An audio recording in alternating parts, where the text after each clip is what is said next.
Welcome back to Grow and Preserve. It is week 4 of the Pantry Challenge, otherwise known as the Three Rivers Challenge, hosted by Jess over at Three Rivers Homestead. Thank you so much for being here. We have a big week this week. It was a little bit different for me because my husband was gone about half the week. So you'll see several of my meals were actually just for me. So I did try to make use of some of the smaller jars I keep in my pantry. I used to use those quite a bit when we were on kind of different schedules. Now not so much, so I want to try to work through some of those. I also took it as an opportunity to try some new recipes, about which I may have been a little trepidatious, but I think I've actually found 1 or 2 or maybe even 3 that I think David is going to like as well. So welcome, let's jump right in. Thank you so much for being here. You may remember from last week that I had made the mistake of buying some tomatoes from the grocery store, and they were so tasteless. It wasn't like they were bad, they were just nothing there. So this week I decided to hollow them out and get rid of all the seeds. I bet there were 4,000 seeds in each one of these tiny little tomatoes. They were just, I don't know, they were strange little things. So I hollowed those out. I put in some pecorino romano, little pepper, little herbs, and I'm going to roast those to have with dinner tonight, and hopefully that'll concentrate whatever little flavor may be there, and it'll be a much better tasting tomato. So the other thing I'm going to do tonight is break out some steaks. I don't think we've had steak the entire month so far. And we like to have steaks. I don't buy big expensive steaks, generally speaking. This is, I think that this is a hanger steak. I think that's what it is. Anyway, it's good, it's easy, it's tender, it's easy to cook, easy to defrost. It comes in 2 pieces in the package. So, you know, I have plenty of these in the freezer, and I need to make sure that we are cycling through them. The other thing I'm going to do is try to deal with some of the walnut pesto from 2023 that is still in my freezer. I have a ton of it. I bet I have, I don't know, 12, 16 packages of it in there, so we really need to get through that. It has been much more difficult to go through it without a pasta that I like. So now that I have a pasta I like, I think we'll work our way through it much more quickly now. So I'm doing some penne pasta, and after that has cooked and drained, I'm going to add this little nub of goat cheese that I have left over, and I'll get that mixed in along with the pesto. This made a wonderful pasta dish. David was so excited, he could barely contain himself. To have pasta and steak, it just has his name written all over it. So he was really pleased. So I gave him a huge helping of pasta. And these little tomatoes turned out great. I was really pleased with those. And then, of course, the steak, as always, was really good.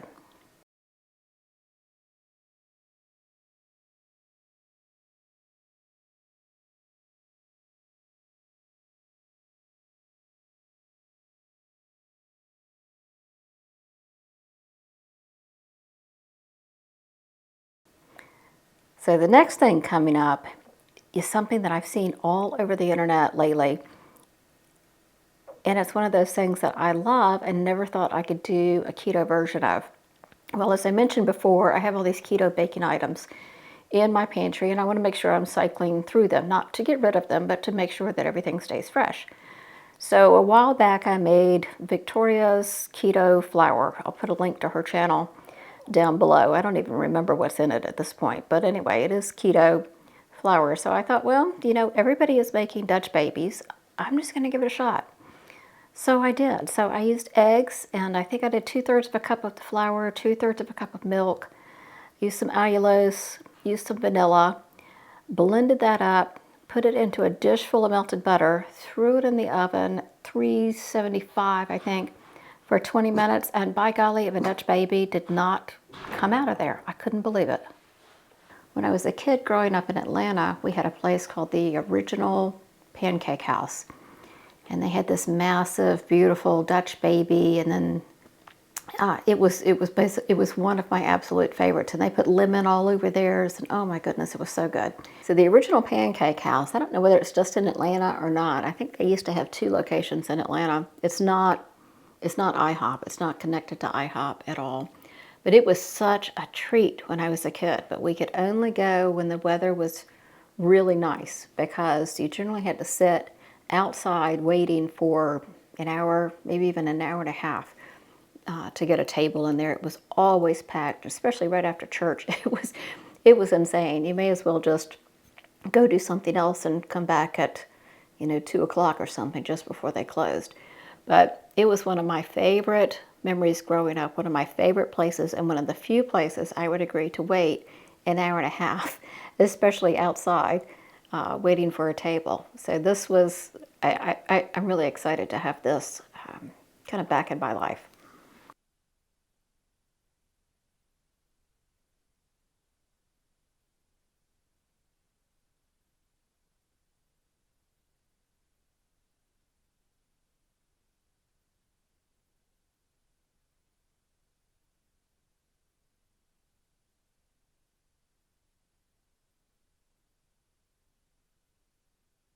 Right now it's time to make some more kombucha. I seem to be the kombucha lady in the neighborhood, and so whenever somebody needs a SCOBY, they call me, which is great, because if I'm not going to give it to somebody else in the neighborhood, it's going to end up in the garden, which is also fine, but just as soon give it to somebody. So I'm going to start a second ferment on this batch of kombucha so I can pull out a SCOBY for somebody who's coming by this afternoon to pick it up.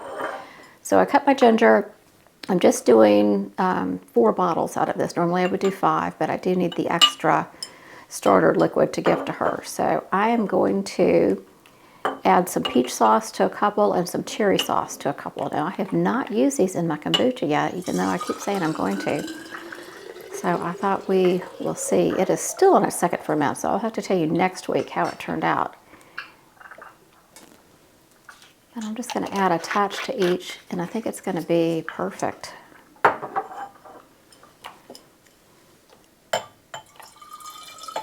So we are in now, if you haven't seen the kitchen tour, we are in my little appliance closet.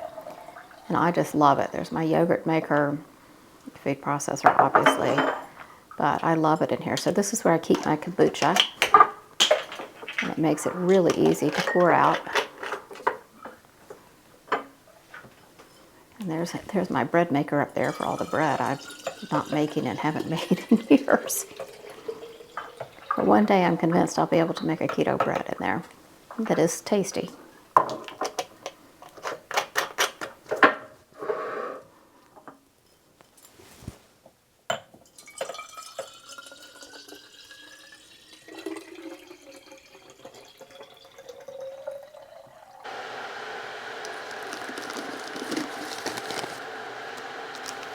Okay, now I'm going to pull out one of the SCOBYs for her.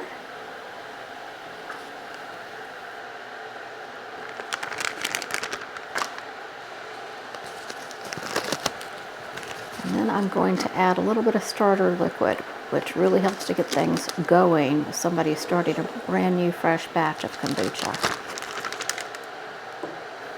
And so that's all ready for her now. And then I'll make some more tea and start a new round of kombucha. I know I've done this for you before, but I use a mix of black and green tea. And then once that is steeped, I'll add some organic sugar. Not too much, maybe 3/4 of a cup. Turn it into a kind of mildly sweet tea. And then let it cool down enough to go in the jar with the SCOBY, so I don't hurt the SCOBY. So it needs to be 80 degrees or below, I think, or 82 degrees and below. So the other thing I had going on this week is a girlfriend had a knee replacement surgery, and so several of us in the neighborhood were doing a meal train for her. So I went back to the beef lettuce wraps that I did for you guys, I think in week 1. I added some carrots and a couple of other things this time.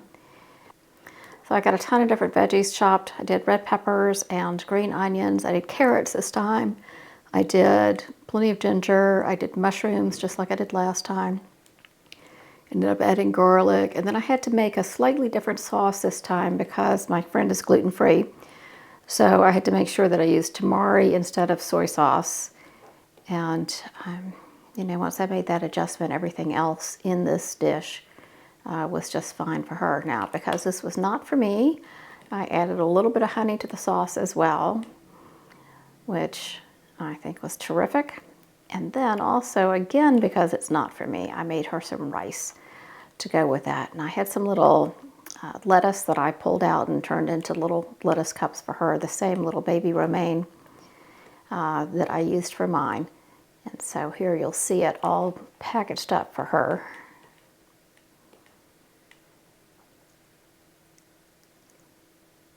It made a cute little dish, and this was a nice way to deliver a meal train, and it was something that she had not had yet. You know, nothing like anything she'd had yet. She said she'd had a bunch of soups and casseroles and stews and things, so this was different and fresh, and I thought a terrific little thing to deliver. So if you've ever done a meal train for a friend who has had a baby, had some surgery, been sick, is taking care of someone, whatever it may be, give me some ideas. It's something that we tend to do a lot in this neighborhood here, and we never did very much in Atlanta. So, you know, I really struggle with things other than soups and casseroles to take to people. I want to do something fresh and different. So give me some great ideas. It needs to be something that they can, you know, generally I'm delivering around 4 or 5 o'clock in the afternoon, and they'll reheat it at 6 o'clock or whatever. So I would love to have your ideas for some more so that I can continue to bring some fun and different things.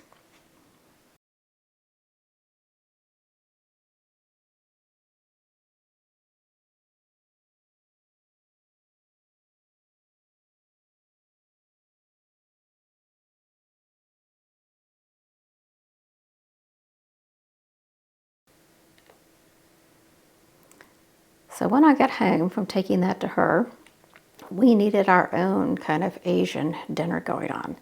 So I'm going to make a Thai chicken and herb salad. This recipe right here is not mine. I will link it. I'll link it down below.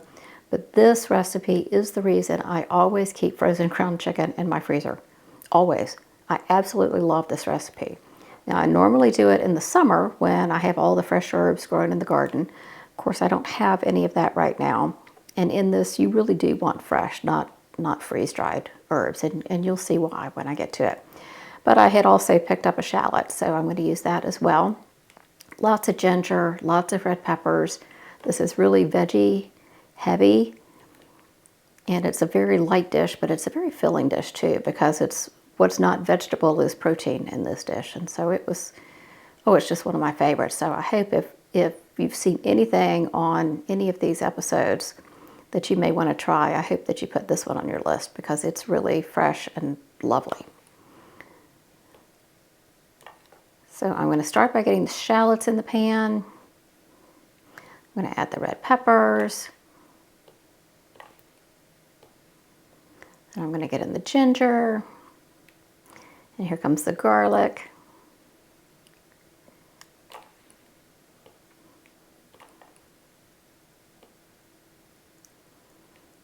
So once those have started to caramelize, it's time to get in the ground chicken. Now, I've just had this defrosted in some cold water for, I don't know, an hour or so. I don't think that's the way we're technically supposed to do it, but that's the way I do it. That's the way it works for me. And so all I'm going to do now is brown the chicken.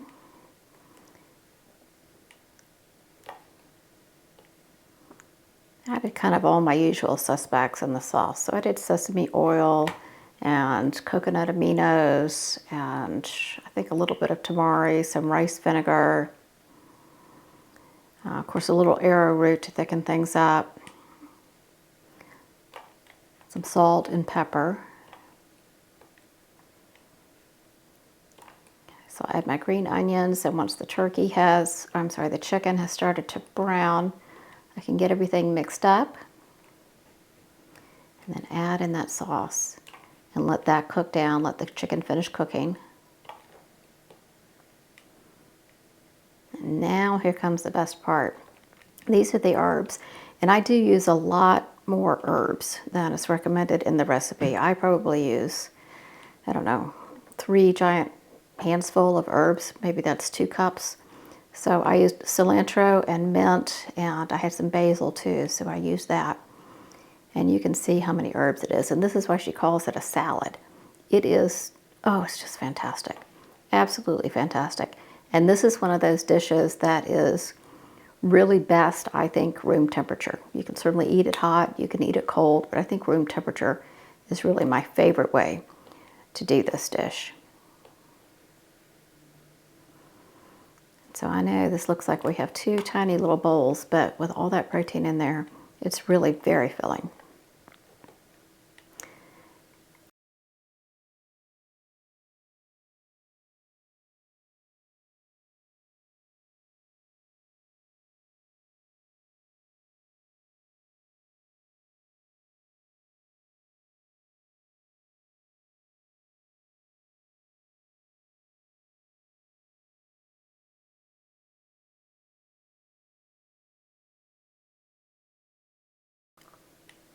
Okay, now things are going to get a little crazy. David has gone out of town, so I am left to my own devices here. And you know, truthfully, when it's just me, I don't really care what I eat. I could have a grilled cheese sandwich. I could make some tuna. I could sometimes just not eat, just completely forget to eat.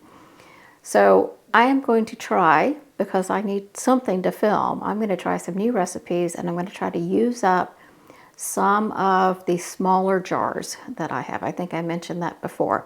I have these little half-pint jars with some, I don't know, various things, and then most of them are meats or small dishes. And David used to go out of town every summer. He used to go visit his family, you know, and I would go through these things, but that hasn't happened in a while.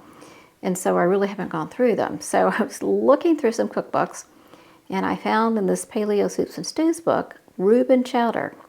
I thought, all right, I don't have any big jars left of the corned beef, but I do have a small jar of corned beef. So I thought I would try this. It sounds really crazy. It's soup that's a Reuben. I don't know. Anyway, I thought it sounded crazy. It was a little crazy, I have to say. But it starts with onion, and then I'm going to open this corned beef. I'm going to go ahead and grate some cheese. I think I'm using Monterey Jack here. One of the things I've noticed in recording everything I've been doing for the past month is that I grate cheese almost every day. Almost every day. You would think I would smarten up and just grate it once for the week and keep it in the fridge and just use from that. But anyway, I have yet to get that smart, so hopefully I'll do that coming up. Okay, so into the pot, I'm going to take you over there in a second. Got the onions, and then some caraway seeds, which is kind of an odd thing to have on hand, but I do have that on hand because sometimes I'll put it in my sauerkraut that I'm fermenting. So came in particularly handy there. And then another ingredient in this corned beef chowder is pickles, which again sounds pretty crazy. These are refrigerator pickles from the summer, and they're still good. We're still eating them. I think this is the last jar of refrigerator pickles, and then I have fermented pickles after this in the fridge. But of course I want to get through these first. So it doesn't call for very much, and truth be told, I think if I do this again, which I probably will because I think David will like it, I will use a little bit of the sweet pickle relish that I used, what was that, a couple of weeks ago when I made the Thousand Island for the Reuben sandwich. And in fact, I ended up adding some Thousand Island kind of as like a garnish in my bowl, and that was really a good addition. All right, so let's turn this into soup now, as crazy as it sounds. I've got the onions in there. They're breaking down, and then I'm going to add the little jar of corned beef, caraway seeds. Next is some tomato paste. I think it called for ketchup, but anyway, I had tomato paste. And then some chicken broth. And trust me, it gets stranger from here. All right, so we had salt and pepper. Now in goes the cheese.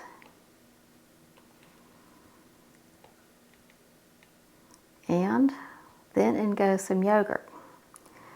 So You know, I always hate to heat yogurt just because you kill all the good bacteria, but it is what it is, and I'm going to make up for it with sauerkraut in a bit. Now, the recipe calls for you to put the sauerkraut in the pot, but I imagine they are not working with home fermented sauerkraut, so I don't want to heat it enough to kill all the good bacteria. So I'm actually going to use my sauerkraut as a big garnish on top of the bowl of soup so that I don't heat it too much. So what do you think? Does this sound like a crazy soup to you? Here comes the sauerkraut. I still don't have another batch of kraut started. I need to do that next week, I guess. And top it with the rest of the cheese. Then after this, I ended up putting some of that Thousand Island dressing on it. And it was really tasty.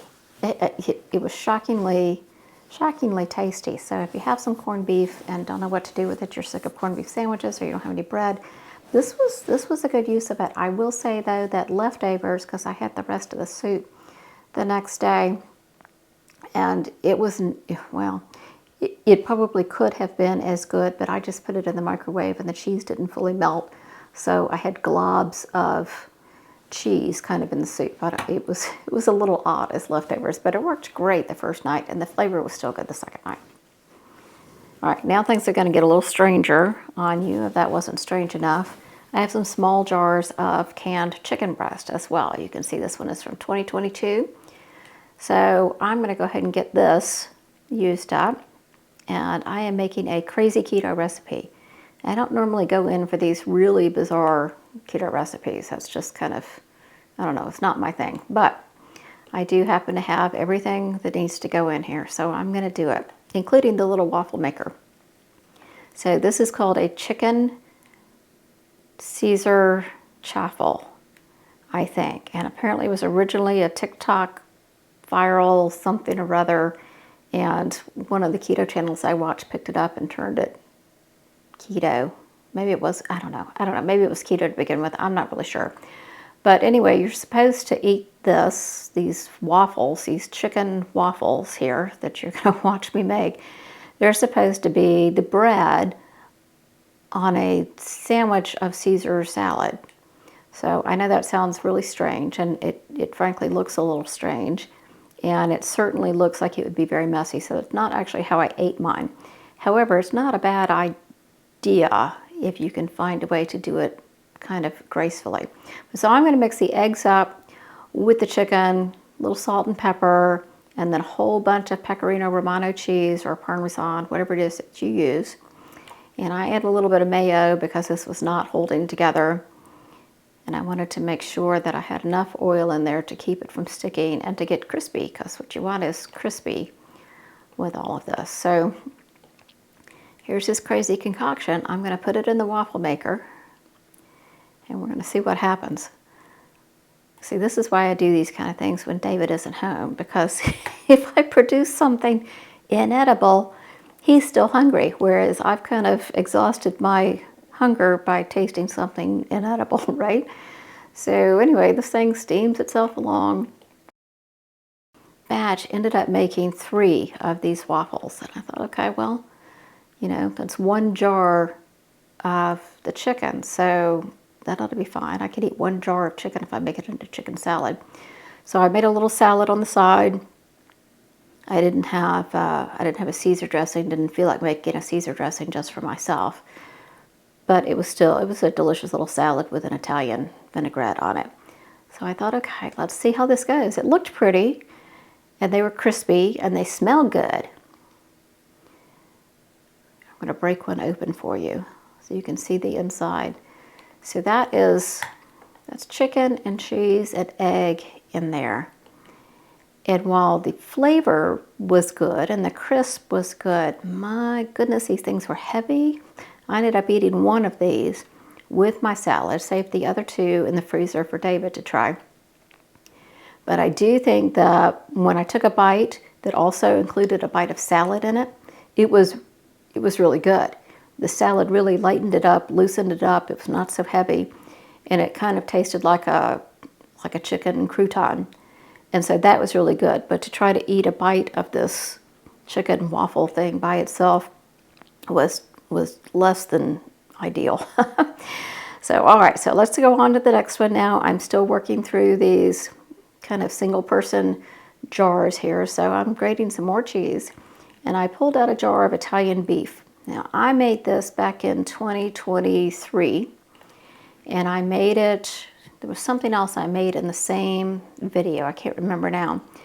But the Italian beef, when we tasted it, just had no flavor. I mean, really no flavor. So it's basically beef and pepperoncini. Well, now I got to tell you, there was some zip to this stuff. It was kind of spicy, but not so much that I couldn't handle it. It was kind of briny. It was really good.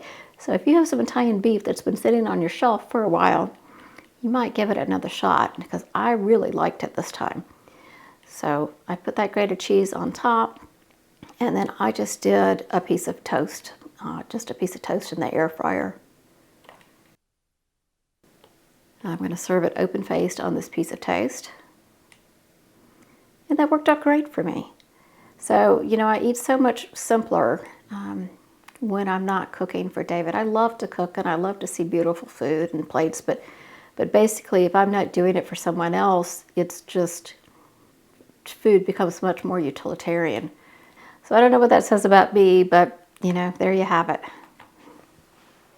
So that's it for week 4 of the Pantry Challenge. I'll see you back here again next week. If you want some more inspiration for dinner, go take a look. I'll put up a couple of my previous videos up here in case you've missed them. I hope that you are having a wonderful Pantry Challenge. I hope you're finding some great new meals. I hope you're working your way through your inventory, because we have a lot of work to do this summer. So thank you again. Have a great week, and I'll see you next time. Bye-bye.